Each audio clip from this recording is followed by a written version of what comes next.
चुनाव आप पहली बार लड़ रहे हैं कि इससे पहले भी चुनाव आप लड़ चुके हैं? देखिए, ये पहली बार है, लेकिन अनुभव जो होता है वो पहली बार मेरा नहीं है। बहुत टाइम से हमारे भाई नीरज कुमार चौबे जो हैं वो भी इलेक्शन में रहे हैं, और मेरे छोटे भाई और मेरे बड़े चाचा सीके चौबे, स्वर्गीय सीके चौबे जी जो हैं वो मुखिया थे। तो इस तरह से नहीं है, मैं देख चुका हूं कि किस तरह से क्या करना है, लेकिन कहने का मतलब है कि मेरे में अगर सेवा भाव हो तो वो पहली बार और दूसरी बार से कोई लेना देना नहीं है। अगर सेवा भाव हो तो एक बार में जिसको जो करना है अच्छे से कर सकता है, और सेवा भाव ना हो तो वो 20 बार भी बना दीजिए, उससे किसी को कोई फर्क नहीं पड़ता है। लास्ट सवाल सर आपसे, हमारे चैनल के माध्यम से पूरे भवनाथपुर की जनता को आप क्या संदेश देना चाहेंगे? देखिए, आप लोगों के माध्यम से यही संदेश मैं देना चाहूंगा पूरे भवनाथपुर की जनता को कि सही और गलत दोनों का पहचान करना सीख लीजिए। लोग आज एक वीडियो में कल देख रहा था जिसमें कि लोग खोज रहे हैं कि कैसे रैली में लोगों को लाया जाए, कितना पैसा दिया जाए कि लाया जाए। जैसे कि आप देखते होंगे कि बूढ़ा आदमी हो जाता है तो उसको एक लाठी की जरूरत पड़ती है। वो लाठी का काम यहाँ पे बड़े बड़े मंत्री लोग कर रहे हैं, जैसे कि जेएमएम में जितने मंत्री लोग हैं या फिर जो केंद्रीय मंत्री लोग हैं वो भानु जी के सपोर्ट में और राजा जी के सपोर्ट में यहाँ खड़े हो रहे हैं। वही केंद्रीय मंत्री 2014 में आए थे और राजा जी के सपोर्ट में बोले थे, वही केंद्रीय मंत्री आज आकर भानु जी के सपोर्ट में बोल रहे हैं। तो इसका मतलब आप समझ सकते हैं कि सिर्फ और सिर्फ वो लोग पार्टी को देखते हैं और कुछ नहीं देखते हैं। उनको यहाँ के जनता से कोई लेना देना नहीं है। यहाँ क्या हो रहा है क्या नहीं हो रहा है इससे किसी तरह का कोई सरोकार नहीं है कि यहाँ की जनता मर रही है, भूखे मर रही है, कि उन लोगों को बाहर क्यों जाना पड़ रहा है, क्यों माइंस हमारा बंद है।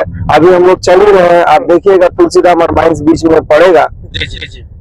हमारे यहाँ इस विधानसभा से ज्यादा कहीं भी खनिज नहीं है, लेकिन हमारे यहाँ आप देखिएगा कि किसी तरह का एक रोजगार भी नहीं है। हम लोग क्या पैदा कर रहे हैं आप लोग जान रहे हैं? हम लोग कभी भी यहाँ से सोना अबरक नहीं भेज रहे हैं, यहाँ से सिर्फ और सिर्फ हम लोग मजदूर भेज रहे हैं। मजदूर की फैक्ट्री बन रही है। सर, अभी आप जनता के बीच में जा रहे हैं, पंकज चौबे जी का मुद्दा क्या है जिसे वो मतलब दूर करना चाहेंगे?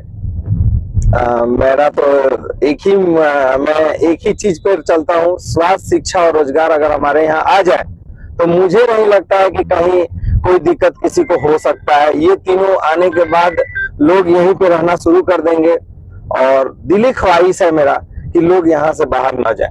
हमारा एरिया है, अपने एरिया में रहे, खुशी से रहे। मान के चलिए लोग बाहर चले जाते हैं, उस टाइम अगर किसी तरह का मौत हो जाता है, कुछ भी हो जाता है, तो यहाँ से वहाँ केस भी जाके नहीं कर सकता। वो किस तरीका से मरा है, किस तरीका से क्या हुआ है, वो भी हम लोग नहीं जान सकते। कोई अहमदाबाद में गया, कोई आपको बम्बे में जा रहा है, कोई दिल्ली में जा रहा है, वहां पे कुछ हो जाता है तो इतना पैसा हम लोग के पास नहीं है कि एक जाके एफआईआर भी दर्ज करा सके। जांच की तो बात ही छोड़ दीजिए, एफआईआर भी दर्ज नहीं करा सकते।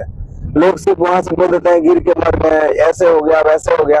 तो आप आम जनता को समझना पड़ेगा कि किस तरह से हम लोग इस सरकार को और यहाँ के लोग जो नुमाइंदे बैठे हुए हैं उन लोगों को कैसे बदलना है और एकजुट कैसे होना है। दारू, पानी और जो पैसा है इस पे बिकिएगा तो अपना 5 साल बिक जाइए। जैसे कि 5,000 रुपये आपको हम दे दिए, या जहाँ के लोग हैं 5-5 हजार रुपया दे दिए, या 10,000 रुपया घर में अगर कोई दे रहा है तो क्या 10,000 रुपये से आपका 5 साल बीत जाएगा? नहीं, कभी नहीं। तो वो 10,000 देकर सिर्फ वोट लेते हैं। अगर 20 करोड़ रुपया 10 करोड़ रुपया खर्चा कर रहे हैं तो वो 1,000 करोड़ खर्चा करने का यही सोच रहे हैं कि 1,000 करोड़ कैसे कमा ले। यही हम लोग का काम है। सर, बहुत बहुत धन्यवाद हमारे चैनल से जुड़ने के लिए। धन्यवाद।